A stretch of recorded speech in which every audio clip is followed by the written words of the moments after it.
salve Maria, louvado seja nosso Senhor Jesus Cristo, para sempre seja louvado. No vídeo de hoje nós vamos dar continuidade à formação do grupo de Perseverança 1. Ano passado vimos com o Anderson, no grupo de Perseverança 1, no volume 1, sobre a história da RCC, a sua origem, o modo como a igreja acolheu a RCC, e os modos como nós devemos rezar o servo, as orações, a visita ao Santíssimo Sacramento, o jejum e etc.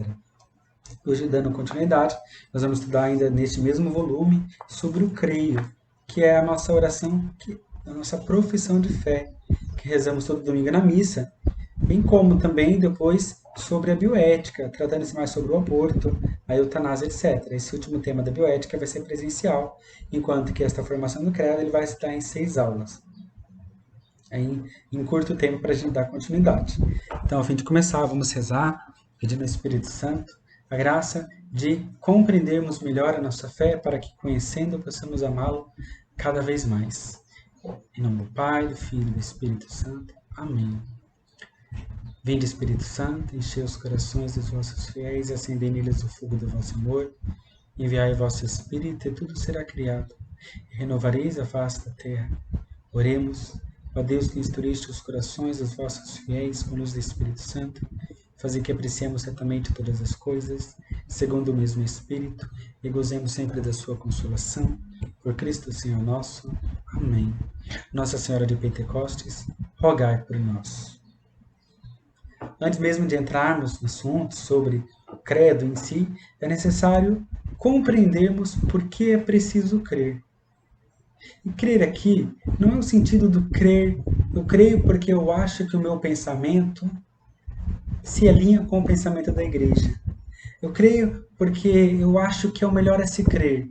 Eu creio porque se eu não crer aqui, o mundo vai ensinar eu crer em outras coisas. Eu levo meu filho a crer nisto porque é melhor para o mundo não ensinar ele a crer em outras coisas. Não. Crer, é preciso crer na sua totalidade. É preciso crer com toda a certeza, sem nenhuma hesitação, sem nenhuma dúvida. Por que é necessário? Porque eu creio pela autoridade de Deus que me revelou. É Deus que, não podendo me enganar, nem nos enganar, me revela.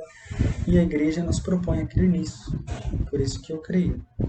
Isto é a fé. Fé é uma virtude sobrenatural que me faz crer que é verdade tudo aquilo que Deus me revelou, pela autoridade do mesmo Deus que não pode se enganar e nem nos enganar. E assim a igreja nos propõe a crer.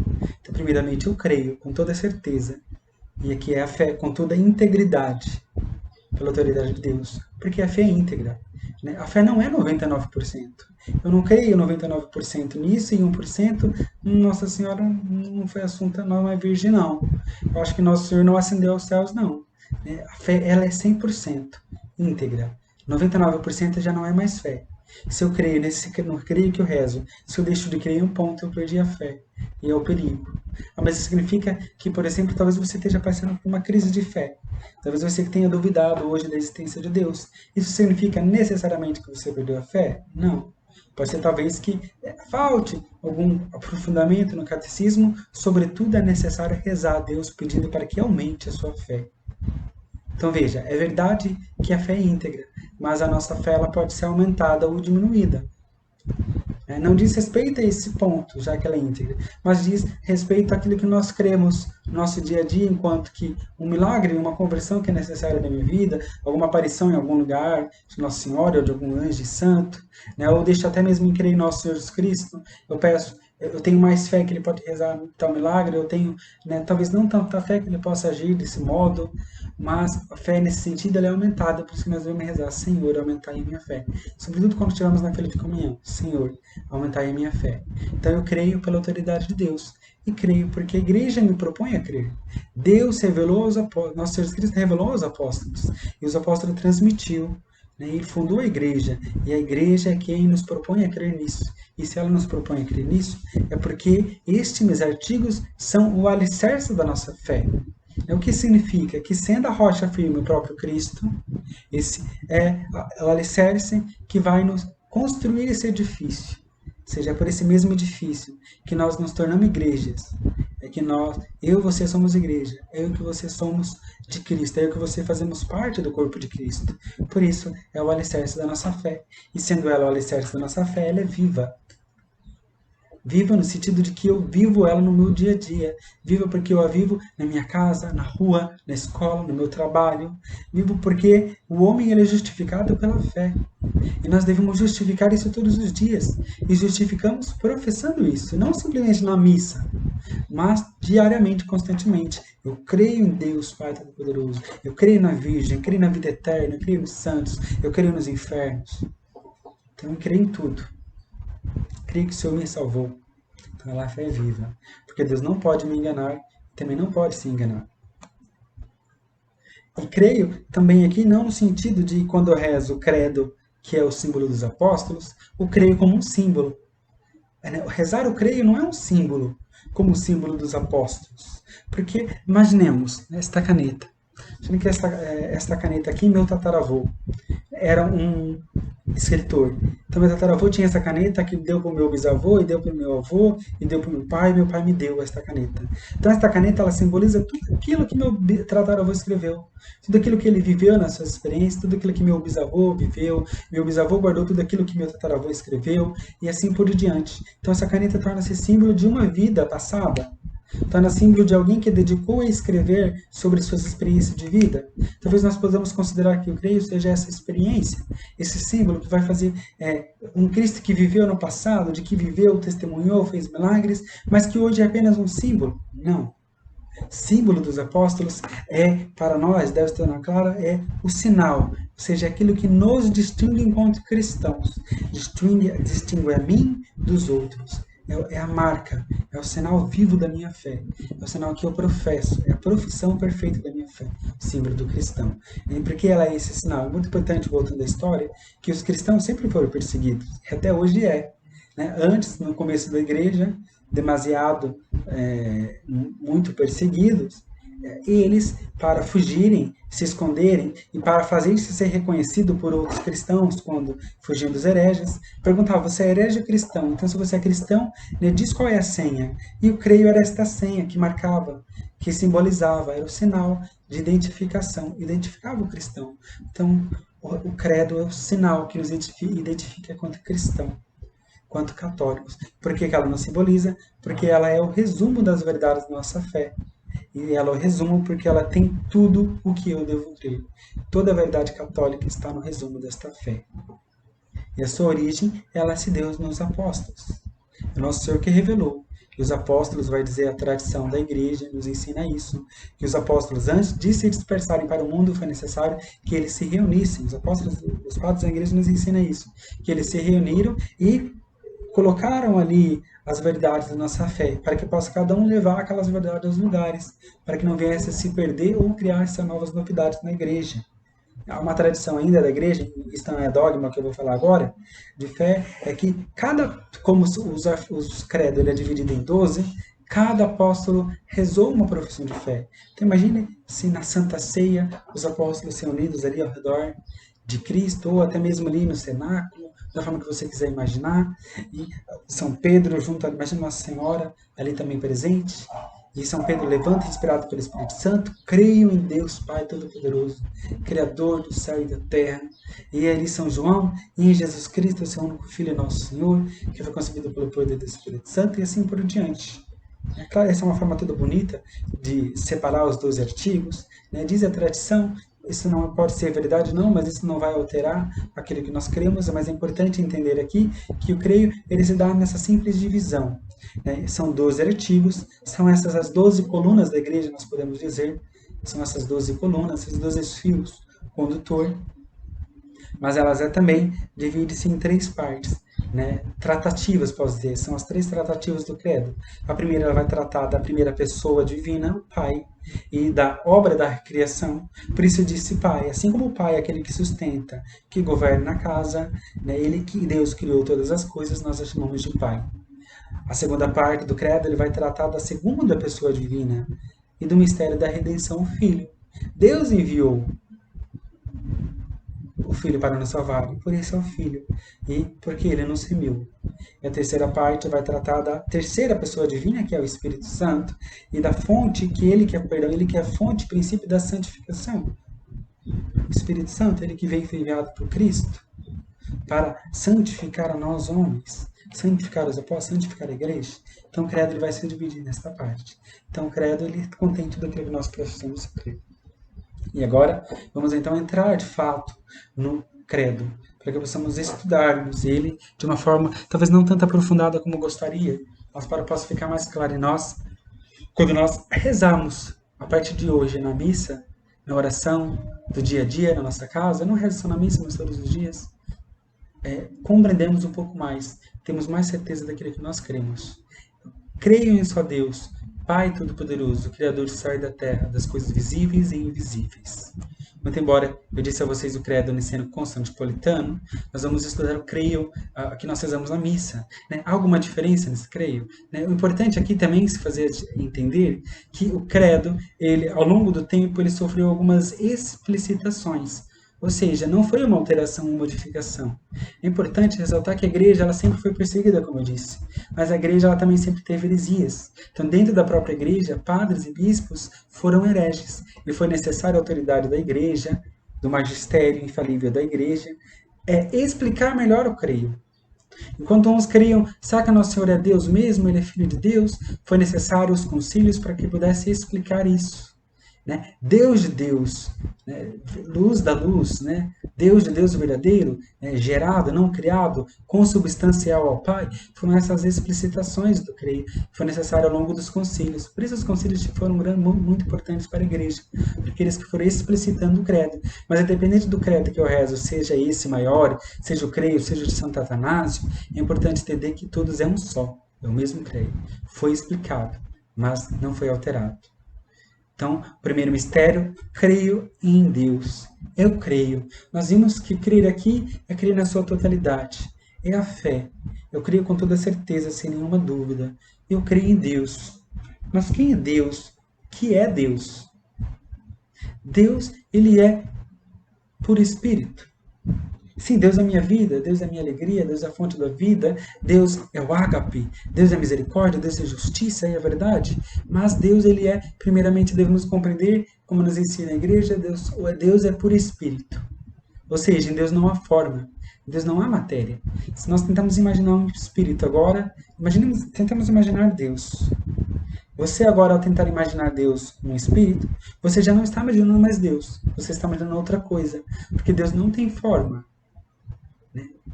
Não temos como imaginar Deus, porque ele transcende tudo aquilo que nós possamos pensar. Então, sendo Deus por Espírito, ele não tem matéria.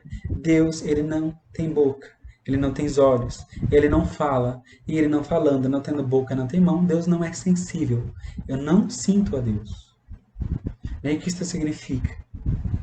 Que Deus, ele age, sim, por meio de sua presença, ele age, mas não da forma como nós tocamos no outro.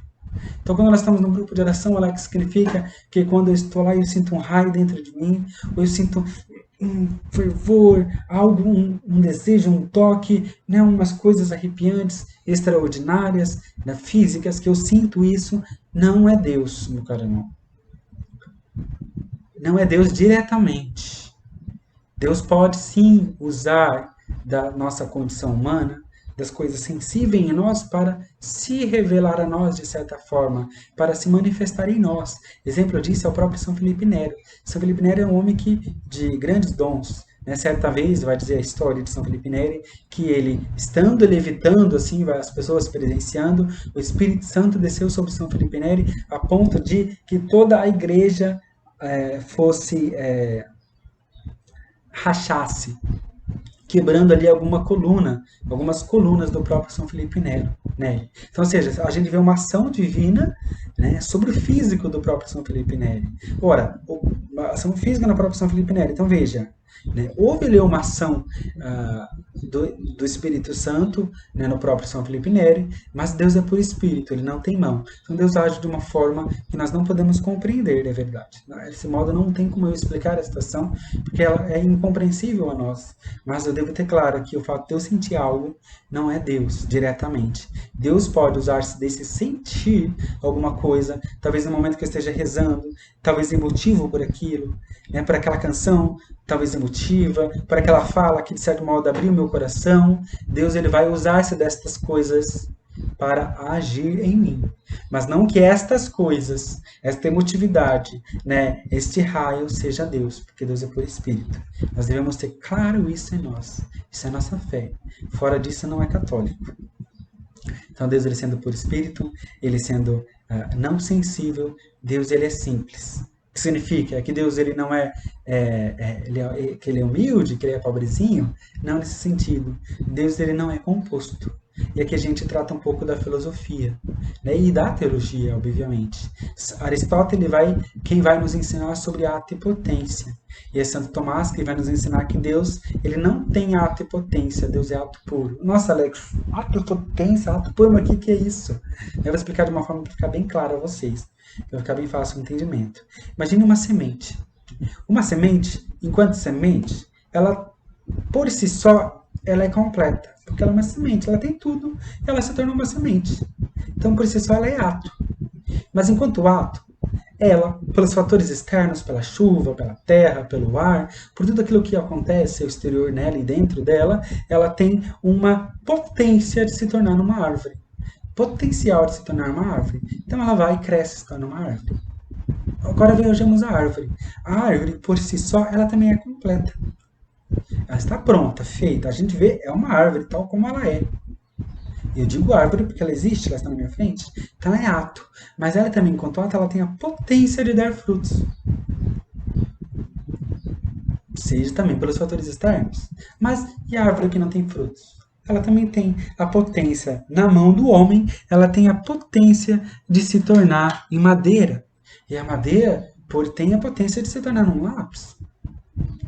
Então esse lápis, ele por si só é um lápis. Eu vejo, toco, existo. Então ele é um ato também, mas que tem a potência de escrever, de pintar. Veja, é o ato potência. Nós, seres humanos, temos a potência de beber a ser adultos, de enquanto homens, mulheres, temos a potência de sermos melhores, a potência de sermos mais perfeitos, a potência de sermos mais honestos, a potência e etc. De várias potenciais nós temos dentro de nós. Veja, nós somos, mas Deus não. Deus ele é ato puro. Em Deus não há essas potências. Deus não pode ser mais perfeito. Deus não pode ser menos perfeito. Deus não pode agir melhor do que ele já é. Deus ele é simplesmente porque ele é. Então quando nós imaginamos a criação, Deus ele criou a criação não como uma extensão de si, como uma potência de que ele veio criar algo, ou até mesmo com alguns loucos pode dizer que Deus criou o mundo porque ele sentiu-se sozinho no universo. Ele sentindo-se sozinho criou o homem para estar perto de si. Não, isso é mitologia, isso é Zeus. Não, Deus ele criou nós, o mundo, para que nós, humanos, pudéssemos participar da sua glória. Mas não porque ele sentiu falta de água. Então acho que aqui ficou mais clara essa distinção de ato e potência. No final, eu deixo uma pergunta para vocês, se eu lembrar. Então Deus sendo ato simples, sendo por espírito, não sensível, ele é um ser necessário. Veja, Deus criou todas as coisas, tudo no mundo que existe. Então tudo que Deus criou é sustentado por Deus. Então é Deus quem sustenta esta criação. E sustenta. E Deus ele é eterno. Em Deus não há tempo. Deus não é atemporal ou temporal. Deus é eterno. Não foi criado, ele é gerado, existe desde sempre. Se eu tentar na minha simples condição, na minha limitada humanidade, tentar pensar em Deus como alguém criado, eu vou pensar em alguém que criou Deus, alguém que criou esse outro Deus, eu vou ficar num loop infinito. Não, Deus é eterno. Sendo eterno também, ele é onipresente. Ele está em todos os lugares. Veja, Deus não é tudo. Deus não é a essência das coisas. Deus não está no livro, Deus não está no tablet, Deus não está na mesa, no computador, no meu óculos, na minha roupa. Deus, ele está presente onde ele age. Deus está presente. E ele também é onisciente. Ele sabe de tudo, ele sabe de todas as coisas. Ele sabe da minha vida, ele sabe aquilo que eu vou vir a fazer, ele sabe mesmo se eu vou me salvar ou não. Veja, aqui nós estamos tratando de predestinação, né? É outra coisa. Mas Deus sabe de todas as coisas e Deus é onipotente. A onipotência nós vamos tratar quando entrarmos em Deus Todo-Poderoso. E Deus, ele é imutável. Deus não muda. Deus não pode mudar. Deus não altera o ser. Deus não fica menos bom ou mais bom. Deus não é um Deus do Antigo Testamento duro que no Novo Testamento se tornou um Deus mais misericordioso. Não, é o mesmo Deus. Deus não muda.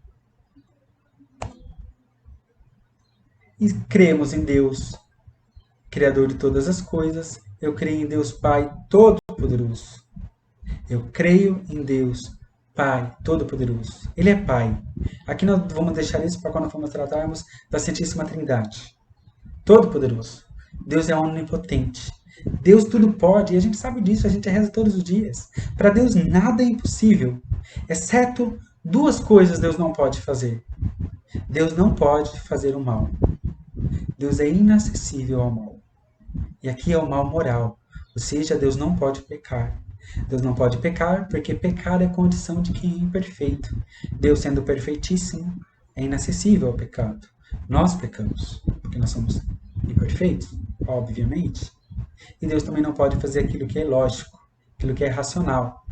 Imaginemos, certa vez quando eu estava dando uma formação para as crianças e adolescentes, uma formação de corinha, um deles me perguntou, e o professor que fez essa pergunta a eles, se Deus pode tudo, né? Deus pode criar algo que ele não possa carregar?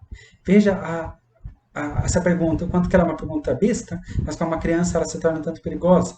Deus pode criar algo que ele não possa carregar? Se Deus pode fazer tudo o que é possível, ele não pode criar algo que ele não possa carregar. Porque é ilógico. Não há lógica nisso. Então Deus não pode. Então, nesse sentido, quando aquela pessoa reza a Deus pedindo também que destrua o outro, que mate aquela pessoa, que tire aquela pessoa do mundo, porque aquela pessoa é um demônio, que realize tantas coisas, Deus não pode fazer, porque Deus é inacessível ao mal. Deus não vai realizar essas coisas. Deus tudo pode, exceto pecar e fazer aquilo que é mal. Deus, não fazendo tudo o que é possível, ele cria o mundo. Cria o mundo, cria os anjos, as coisas invisíveis, ele cria o homem. Então, eu convido a você a ler o livro de Gênesis. Leia, por favor, se você puder essa semana. Pega o livro de Gênesis, leia lá sobre a obra da criação, é muito bom para a gente reler e relembrar aquilo que Deus fez, para que possamos ser gratos todos os dias. Tudo que Deus criou é bom. Deus criou o homem e viu que era bom, a natureza viu que era bom. Então, se Deus cria é bom, o mal na criação, o mal não é de Deus. O mal não vem de Deus. O mal Deus não pode ter criado. Então, como que eu entendo o mal na criação? Não vou aprofundar um tema. Eu estou escrevendo um texto que vai tratar sobre isso. Aí eu posso disponibilizar aqueles que desejam esse texto. Sobre a ação, sobre o livre-arbítrio e sobre o mal no mundo. Tanto o mal físico quanto o mal moral. Então, eu devo entender aqui, principalmente o mal na criação, a distinção dos males. É o mal físico e os males morais. Os males físicos e morais. O mal moral é o pecado. Então, o mal moral é aquele que eu, ser humano, faço por minha única vontade. Eu escolho fazer o mal. Eu peco livremente. Então, isso é culpa minha. Eu escolhi pecar. O mal físico, não. O mal físico ele é contra a minha vontade. E sendo ele não só porque ele é contra a minha vontade, o mal físico ele é necessário na criação. Deus criou o mundo com regras, com leis. Vejamos a lei da natureza. Imaginemos que um leão só come uma zebra. Ele tem como alimento uma zebra. Para a zebra, ela vê o leão e vê o leão como um mal. Porque o leão vai me comer. O leão ele vai tirar a minha vida. Eu tenho que fugir do leão toda hora. Então, a leão vê a zebra como mal. Mas para o leão, a zebra é um ser necessário. Porque é necessário para a sua sobrevivência. Se não existisse a zebra, o leão morreria. Como ele poderia existir? A mesma coisa para nós as intempéries, os sofrimentos do mundo. Imagina um furacão. Para nós é um grande mal. Mas o furacão ele tem um porquê na criação. O furacão acontece, a própria NASA diz aí, não sei se tão recentemente, mas ela ensina que o furacão ele é importante porque ele regula a temperatura das águas, né? Evite catástrofes piores, né? O furacão é ele quem leva a água para um lugar onde não tem. Veja, está todo um movimento no mundo, no universo que Deus criou. Deus sustenta, lembra? Deus sustenta. Então, o mal na criação existe enquanto que Deus sustenta a criação. O mal aqui eu digo as intempéries, tá? Não o mal moral, o pecado. Então, existe nisso. Então, é para nós o mal, o furacão. Se eu estiver aqui parado e vier um furacão na minha frente, eu me lasquei. Porque é um mal para mim. Mas ele por si só não é um mal. Então, veja, o mal físico ele é necessário à criação. É claro que aqui a gente pode entrar no tema das doenças, né, em questão disso ser efeito do pecado original, né, mas isso não dá-se para aprofundar aqui, dado o nosso tempo. Mas eu tenho que ter essa clara distinção. Né? Se tiver alguma dúvida, como eu disse, eu tenho um texto, eu posso disponibilizar para ficar mais claro ainda para vocês. Então aqui eu entendo que Deus criou o mundo, tudo bem, e ele é inacessível ao mal. Sendo inacessível ao mal, ele não cria o mal. Mas eu devo entender que o mal físico, o mal da natureza, é necessário. Deus criou a lei da gravidade. Se eu andar na rua, se você, Renato, andar na rua com a sua moto e você levar um tropicão, cair com a sua moto, a culpa não é de Deus. A culpa provavelmente é tua que não prestou atenção. Ou a culpa pode ser de outro, talvez de um pecado pessoal, de alguém com má intenção de te atropelar, ou outra pessoa não prestou atenção em você, mas você acabou caindo, é a lei da gravidade. Se eu jogar para cima, cai. Deus criou assim as coisas é porque Ele quis. Né? Isso é um mistério da criação. Em certo sentido, é um mistério do mal aqui nesta criação. Como disse, está no texto, posso disponibilizar a vocês. Então, nós vimos hoje aqui a primeira parte do credo.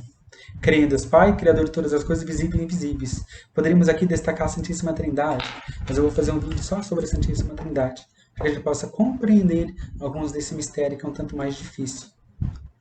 Então, eu espero que fique claro a vocês esta informação, que não tenha sido um tanto maçante, mas que possamos ter compreendido alguns pontos que são necessários à nossa fé. Eu espero vocês no próximo vídeo. Como dito, eu vou deixar para vocês um questionário. Vocês respondem esse questionário, tá bom? Essas perguntas simples que vai ficar no vídeo. Eu quero fazer uma pergunta a vocês. Quem nasceu primeiro? O ovo ou a galinha? Eu vou colocar no questionário. Só para... É uma brincadeira, mas vocês vão lembrar do ato. Impotência, tá bom?